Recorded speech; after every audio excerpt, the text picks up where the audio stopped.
ഭയം കുട്ടിക്കാലം മുതലേ പല ഗ്രാമീണ കഥകളിൽ നിന്നും നാടോടി കഥകളിൽ നിന്നും നമുക്കുണ്ടായതാണ് ഭയം.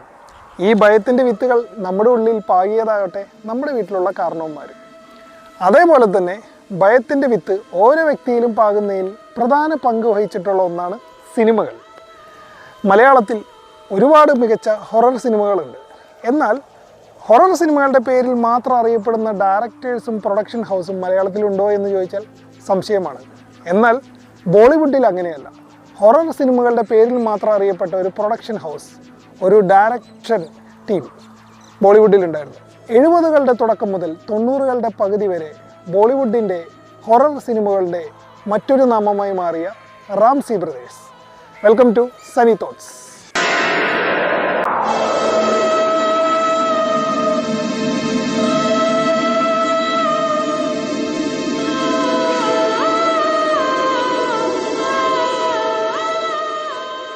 റാംസി ബ്രദേഴ്സിൻ്റെ പിതാവ് ഫത്തേ ചന്ദ് റാംസി ലാഹോറിലായിരുന്നു ജീവിച്ചിരുന്നത്. അവിടെ അദ്ദേഹത്തിൻ്റെ റേഡിയോയുടെ ബിസിനസ്സായിരുന്നു. എന്നാൽ ഇന്ത്യ വിഭജനത്തിന് ശേഷം അദ്ദേഹം അവിടുത്തെ ബിസിനസ് എല്ലാം മതിയാക്കി മുംബൈയിലേക്ക് എത്തി.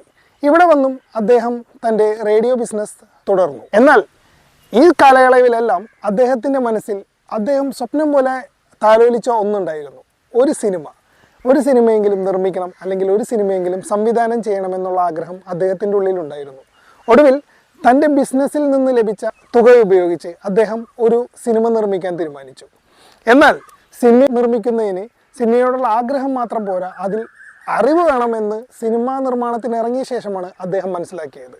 അദ്ദേഹത്തിൻ്റെ അറിവില്ലായ്മ പല ടെക്നീഷ്യൻസും മുതലാക്കി. പലപ്പോഴും ഷൂട്ടിംഗ് ഒരുപാട് കാരണങ്ങളാൽ ഡിലേഡ് ആയിപ്പോയി.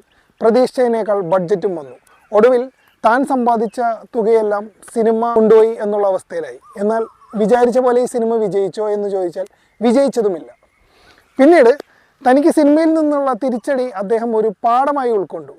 തൻ്റെ മക്കളെ അദ്ദേഹം സിനിമാ പ്രിയരാക്കി മാറ്റി. ഒരിക്കലും സിനിമയിൽ നിന്നും അദ്ദേഹം അകറ്റി നിർത്തിയില്ല. തൻ്റെ 7 ആൺമക്കളെയും സിനിമയുടെ A to Z കാര്യങ്ങൾ പഠിച്ചെടുക്കുന്നതിന് പ്രാപ്തരാക്കി മാറ്റി.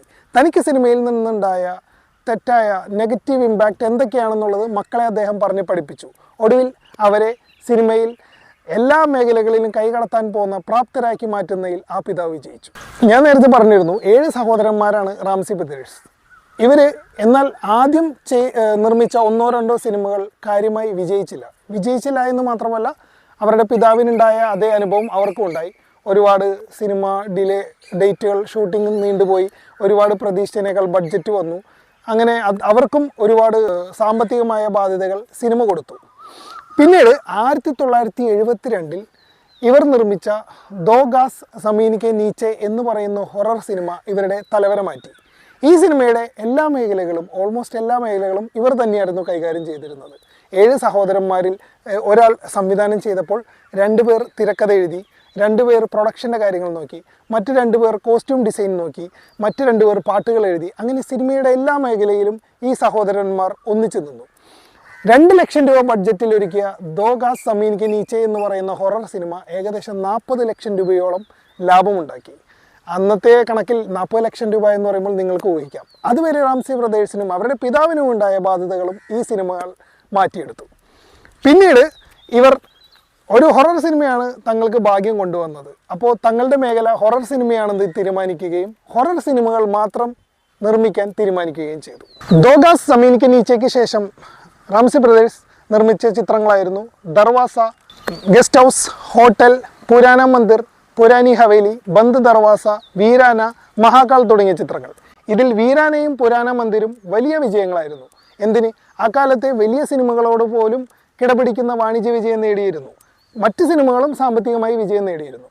അങ്ങനെ റാംസി ബ്രദേഴ്സ് എന്ന് പറഞ്ഞാൽ ഹൊറർ എന്ന് പറഞ്ഞാൽ റാംസി ബ്രദേഴ്സ് എന്നായി മാറിയിരുന്നു ബോളിവുഡിന്. എന്നാൽ 90കളുടെ തുടക്കത്തിൽ റാംസി ബ്രദേഴ്സിന് അടിപതറാൻ തുടങ്ങി.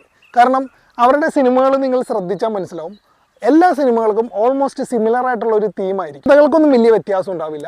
അതേപോലെ ഏകദേശം ഷൂട്ടിംഗ് ലൊക്കേഷനുകളൊക്കെ സെയിം ആയിരിക്കും. ഇവരുടെ മെയിൻ ആയിട്ടുള്ള സിനിമകളൊക്കെ കൂടുതൽ എടുത്തിട്ടുള്ളത് മഹാരാഷ്ട്ര ഏരിയകളിലായിരുന്നു. മഹാരാഷ്ട്രയിലുള്ള ഇവരുടെ ഒരു ബംഗ്ലാവിലൊക്കെ ആയിരുന്നു കൂടുതലും ഇവരുടെ സിനിമകൾ നിർമ്മിച്ചിട്ടുള്ളത്. അപ്പോൾ തുടർച്ചയായിട്ടുള്ള ഈ ഒരു കണ്ടിന്യൂറ്റി കൊണ്ടോ അല്ലെങ്കിൽ ഒരു റിപ്പീറ്റേഷൻ കൊണ്ടോ പ്രേക്ഷകർക്ക് പിന്നീട് ഇവരുടെ സിനിമകളോട് ഒരു മടുപ്പ് തോന്നി തുടങ്ങിയിരുന്നു. ഇവരുടേതായി അവസാനം വന്ന മഹാകാൾ എന്ന് പറയുന്ന ചിത്രം ഒരുപക്ഷെ ഇവരുടെ ഏറ്റവും മികച്ച മേക്കിങ്ങിൽ വന്ന ചിത്രമായിരിക്കും. ഹൊറർ കണ്ടന്റ് കൊണ്ടും എല്ലാം മികച്ച മേക്കിംഗ് ആയിരുന്നു. ഒരു ഇംഗ്ലീഷ് സിനിമയുടെ റീമേക്ക് ആയിരുന്നു മഹാകാൾ എന്ന് പറയുന്ന ചിത്രം. നല്ല രീതിയിൽ മഹാകാൾ മേക്ക് ചെയ്യുകയും ചെയ്തിരുന്നു. എന്നാൽ മഹാകാൾ 94 ഒരു പരാജയമായി മാറി. ഇതോടെ റാംസി ബ്രദേഴ്സ് സിനിമയിൽ നിന്നും പതുക്കെ പിന്മാറാൻ തുടങ്ങി. അതിനുശേഷം ഏതാനും സിനിമകൾ നിർമ്മിച്ചെങ്കിലും അവയൊന്നും വിജയമായില്ല.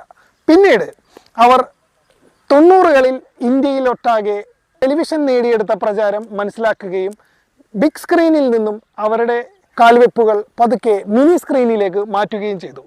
മിനി സ്ക്രീനിൽ ആദ്യമായി അവർ CTVയുമായാണ് ചേർന്ന് സഹകരിച്ച് പ്രവർത്തിച്ചത്. CTVക്ക് തങ്ങളുടെ സിനിമകളുടെ റൈറ്റ് കൊടുക്കുന്നതിന് വേണ്ടി CTVയുടെ ഓണറുമായി സംസാരിക്കാൻ ചെന്നതായിരുന്നു റാംസി ബ്രദേഴ്സ്. അപ്പോൾ CTVയുടെ ഓണർ അവരോട് ഞങ്ങൾക്ക് വേണ്ടി ഒരു ഹൊറർ സീരിയൽ ചെയ്യണമെന്ന് റിക്വസ്റ്റ് ചെയ്യുകയും അങ്ങനെ CTVക്ക് വേണ്ടി അവർ ഒരു ഹൊറർ സീരിയൽ ചെയ്യാൻ തയ്യാറാവുകയും അത് 95ൽ ആരംഭിക്കുകയും ചെയ്തു.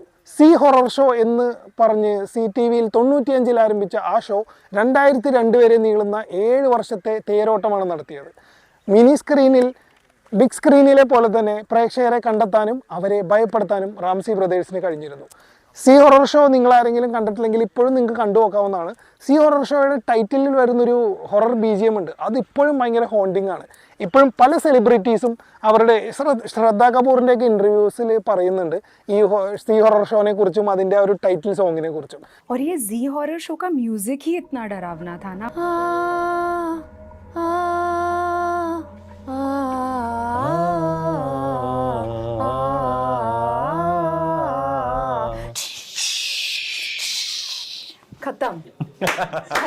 അത്രയ്ക്ക് ഇമ്പാക്റ്റ് മിനി സ്ക്രീനിൽ കൊണ്ടുവരാനും റാംസി ബ്രദേഴ്സിന് കഴിഞ്ഞിരുന്നു. ഇന്ന് 7 റാംസി ബ്രദേഴ്സിൽ 5 പേർ നമ്മുടെ ഇടയിലില്ല. അവർ കാലത്തിൻ്റെ വിനികയിൽ മറഞ്ഞു കഴിഞ്ഞു. 2 പേർ വാർദ്ധക്യ സഹജമായ അസുഖങ്ങളും മറ്റും ഉള്ളതുകൊണ്ട് സിനിമയോ മറ്റ് ടെലിവിഷനുമായോ ബന്ധമില്ലാതെ വിശ്രമജീവിതം നയിക്കുകയാണ്. ഇന്ന് റാംസി ബ്രദേഴ്സിൻ്റെ ഒരു സിനിമ കാണുമ്പോഴോ അല്ലെങ്കിൽ ഞാൻ നേരത്തെ പറഞ്ഞ സി ഹൊറർ ഷോ കാണുമ്പോഴോ നിങ്ങൾക്ക് ആ ഒരു ഹൊറർ കണ്ടൻറ്റോ അല്ലെങ്കിൽ ഹൊറർ എലമെൻറ്റ്സോ കിട്ടണം എന്നില്ല. മേ ബി നിങ്ങൾക്കത് കാണുമ്പോൾ ചിരി വന്നേക്കാം. എന്നാൽ ഒരു കാലഘട്ടത്തിന് മുഴുവൻ ഭയത്തിൻ്റെ മുൾമുനയിൽ നിർത്താൻ റാംസി ബ്രദേഴ്സിന് കഴിഞ്ഞിരുന്നു എന്നുള്ളത് വിസ്മരിക്കാൻ കഴിയാത്ത ഒരു സത്യം തന്നെയാണ്. 80സിലെയും 90സിലെയും ആളുകൾക്ക് അറിയാൻ, ബോളിവുഡിലെ ആളുകൾക്ക് അറിയാൻ കഴിയും റാംസി ബ്രദേഴ്സ് അവരുടെ ഇടയിൽ ബിഗ് സ്ക്രീനിലും മിനി സ്ക്രീനിലും ഉണ്ടാക്കിയ ഇമ്പാക്റ്റ്.